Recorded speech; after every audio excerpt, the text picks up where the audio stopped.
آج بات ہوگی معیشت اور معیشت پہ. اور ابھی پروگرام میں آنے سے کچھ ہی دیر پہلے یہ خبر ایک آئی ہے کہ پرائم منسٹر شہباز شریف صاحب نے جب وہ فرانس سے روانہ ہوئے ہیں لندن، اس سے پہلے انہوں نے 3 مرتبہ آئی ایم ایف کی جو ڈائریکٹر ہیں ایم ڈی، ان سے انہوں نے بات کی، ان سے ملاقات کی. اب یہ خیال ہے کہ بالکل آپ سمجھے کہ ڈیل ہوئی اور جو ڈیفالٹ کا ڈر اور کہ آئی ایم ایف کے ساتھ ڈیل نہیں ہوگی، جس کا ایک اپنا امپیکٹ ہوتا ہے، it's not in terms of money but ایک جو براڈر امپیکٹ ہوتا ہے کہ وہ اب ایک پازیٹیوٹی کی طرف جا رہے ہیں. ڈار صاحب نے بھی کچھ ہی دیر پہلے اسمبلی میں جب ایڈریس کیا تو انہوں نے یہ بھی کہا ہے کہ آئی ایم ایف کے ساتھ ہم نے کچھ انہوں نے بات کی ہے کہ جو ٹیکسز ہم ریز کریں گے، پھر انہوں نے کہا ہے کہ ایکسپینسز بھی کم کریں گے، پھر انہوں نے کہا ہے کہ ہم 3 دنوں سے آئی ایم ایف کے ساتھ ڈیٹیل ڈسکشنز کر رہے تھے، اور جو ایف بی آر کی کلیکشن ہے وہ کہہ رہے ہیں کہ اس کو بھی بڑھا دیا گیا ہے، کوئی 300 ملین جو ہے 300 بلین 9415 بلین پر لے آئے فرام 9200 بلین، اور اوورآل ڈیفیسٹ وہ کہہ رہے ہیں اس کو بھی ہم ریڈیوس کریں گے 300 بلین. بہرحال یہ تو نمبرز ہیں، فگرز ہیں، اور آگے کیا ہوگا وہ تو وقت بتائے گا. لیکن آئی ایم ایف کے حوالے سے لگتا ہے کہ یہ جو معاملات ہیں، یہ جو اب بتا رہے ہیں ڈار صاحب کہ جی یہ طے ہو گئی ہیں باتیں اور کچھ ہی دیر میں یہ فائنل ہو جائے گا، تو یہ اچھی خبر ہے. پھر ہم ریپیٹ کرتے ہیں کہ not in terms of money but in terms of جو اس کا ایک امپیکٹ ہوگا اوورآل پاکستان کی اکانومی پہ، اس کے فائنینشیل جو سچویشن ہے اس پر. اور ایک طرف تو یہ پھر ہمارا خیال یہ تھا کہ آج ہم بات کریں گے اور ہم کریں گے اس پہ جو اسپیشل انویسٹمنٹ جو ہے انیشیٹو، اسپیشل انویسٹمنٹ جو ہے اس کے لیے جو ایک کاؤنسل بنائی ہے کہ اس کو دیکھیں کہ جی اس کو کس طریقے سے آپ انیشیٹو کو بڑھاوا دے سکتے ہیں. کاؤنسل بنائی جس میں کہ آرمی کی بھی ریپریزنٹیٹیو ہے، آرمی چیف بائی انویٹیشن بلائے جائیں گے، اس پر بھی بات کریں گے. بہت اس پر ڈیبیٹ ہوتی رہی کہ جی آرمی کو کیوں اس میں انوالو کریں. ہمارے ساتھ ایسے لوگ ہیں who have worked on this subject, know the subject، ان سے پوچھیں گے ان کا کیا خیال ہے.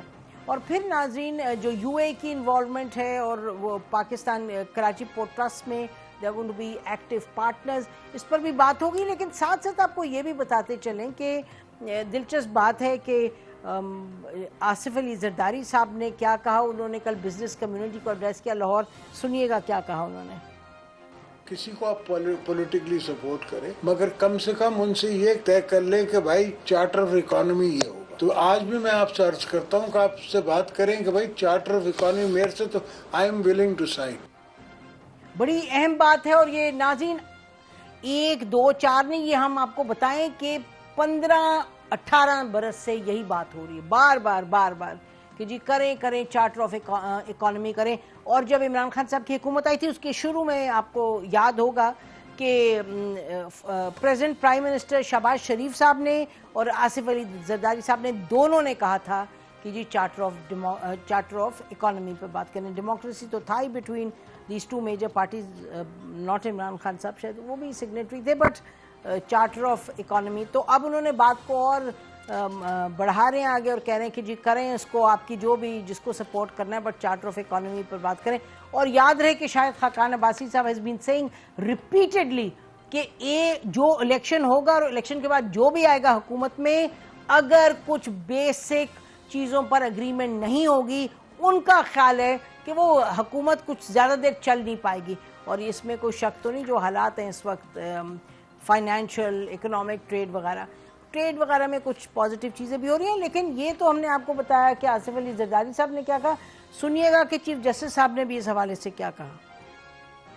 These laws apply and provide these facilities in a non-discriminatory manner. Now that is a question for the Supreme Court. And the result is it creates a distortion in the economy. یہ بھی economy کی بات کریں chief justice صاحب، وہ کہہ رہے ہیں کہ جی اپرچونٹی سب کو ایکول دیں تاکہ پھر تمام لوگ صحیح طریقے سے آگے پروگریس کر پائیں، نہیں تو ڈسٹورشن اکانومی میں پیدا ہوتی ہے. تو یہ تمام معاملات ہیں. اس پر بات کرنے کے لیے ہمارے ساتھ ناظرین موجود ہیں رانا احسان افضل خان صاحب. He is the coordinator to prime minister of Pakistan on commerce and industry, اور پاکستان کے جو ای سی سی ہیں اس کے بھی ممبر ہیں، spokesperson P M L N کے. بہت شکریہ رانا صاحب آپ نے ہمیں جوائن کیا. اور ہمارے ساتھ موجود ہیں ناظرین پاکستان کے فارمر منسٹر اسٹیٹ اور chairman board of investment Haroon Sharif صاحب. بہت شکریہ ہارون فار جوائننگ اس. اور آپ بوربن میں بیٹھے ہیں, we can you have told us that.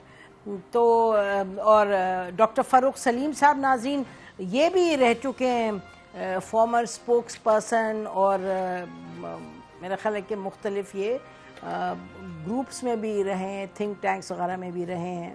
Economy پہ ان کی بڑی نظر ہے, اکانومسٹ ہیں, فائنینشیل اینالسٹ ہیں, اپنا پروگرام بھی کرتے ہیں, رائٹر بھی ہیں. تو بہت سی چیزیں, بہت سے لوگ ہمارے ساتھ موجود ہیں. So lot of experience. Rana صاحب آپ سے شروع کرتے ہیں جی. What's the latest on this IMF؟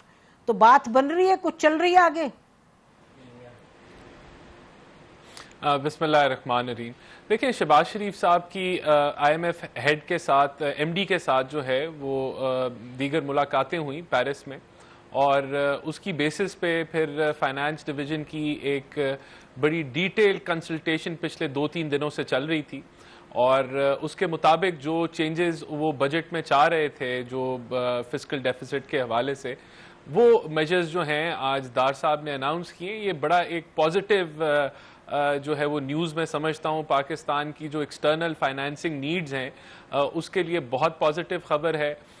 یہ اس کا امپیکٹ میں سمجھتا ہوں کہ ایکسچینج ریٹ کے اوپر بھی آئے گا, اور یہی جو ہے ہم کہتے تھے کہ ہم نے کافی حد تک پرائر ایکشنز جو ہیں بلکہ مکمل طور پہ ہم نے میٹ کیے ہیں, اور جو بجٹ کے اوپر اعتراضات تھے وہ بھی دور کر لیے گئے. تو میرے خیال سے we are looking at a good news انشاءاللہ کمنگ سون. اس کو اب ہم تو نہیں ابھی تو نہیں اناؤنس کر سکتے, وہ IMF کی طرف سے جب کوئی اناؤنسمنٹ ہوتی ہے تو تبھی وہ فائنلائز ہوگی, لیکن it seems we are heading in a good direction. اور 30 جون سے پہلے 9th ریویو کے حوالے سے اچھی خبر آئے گی, جو کہ ایک بہت پازیٹیو بات ہے پاکستان کی معیشت کے لیے, اور پاکستان کے جو ایکسٹرنل ریکوائرمنٹس ہیں اس کو فلفل کرنے کے لیے یہ بہت سود مند جو ہے وہ اس کا امپیکٹ ہوگا. جی فاروق صاحب, یور ٹیک آن دس. یہ IMF بڑی واضح طور پہ ہمیں بار بار یہ بتا چکا ہے کہ 4 قسم کی چیزیں وہ دیکھ رہا ہے وزارت خزانہ کی طرف سے. جو بجٹ پیش کیا گیا تھا, IMF کا کہنا تھا کہ بجٹ میں بہت ساری جو پیرامیٹرز ہیں وہ IMF کے پروگرام کے مطابق نہیں. یہ پہلی بات انہوں نے کہی, اور اس کو میرا خیال ہے کہ آج وزیر خزانہ صاحب نے اس ایشو کو ایڈریس کرنے کی کوشش کی ہے. انہوں نے 9,200 سے, جیسے آپ نے بتایا 9,400 پہ ریونیو انہوں نے کہا ہے کہ ہم 215 ارب کے اضافی ٹیکسز ڈال رہے ہیں. دوسری بات وہ یہ کہہ رہے تھے کہ فائنینسنگ گیپ جو ہے وہ آپ کا $2 بلین کا ابھی بھی ہے. اس کے متعلق وزیر خزانہ صاحب نے کچھ کہا نہیں ہے. تیسری بات تھی ایکسچینج ریٹ کے حوالے سے. ہمارے ہاں نسیم کوئی میرا خیال ہے 5 یا 6 ریٹ جو ہیں وہ چل رہے ہیں. ایک انٹربینک ریٹ چل رہا ہے, ایک اوپن مارکیٹ کا ڈاکیومنٹڈ ہے, ایک اوپن مارکیٹ کا انڈاکیومنٹڈ ہے, ایک پشاوری ریٹ چل رہا ہے, ایک حوالہ ہنڈی کا ریٹ ہے, ایک کابلی ریٹ چل رہا ہے, ایک دبئی پہنچ کا ریٹ چل رہا ہے. یقین کیجئے دنیا میں بہت ہی کم ممالک ہیں جہاں پہ ملٹیپل ایکسچینج ریٹ چل رہا ہے. جی آپ نے you tick the words out of my mouth. میں کہنے لگی تھی کوئی ہم نے ریکارڈ تو نہیں سیٹ کر دیا یہ کرتے ہوئے 6 rates. Haroon you are nodding your head, آپ ذرا come in on this please.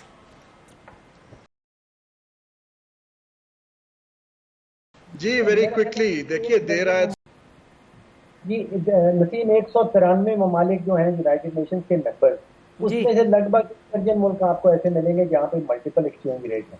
باقی ویری لارج میجورٹی جو ہے اس میں ملٹیپل ایکسچینج ریٹ نہیں ہوتے. اس کا جواب یہ وزیر خزانہ صاحب نے نہیں دیا.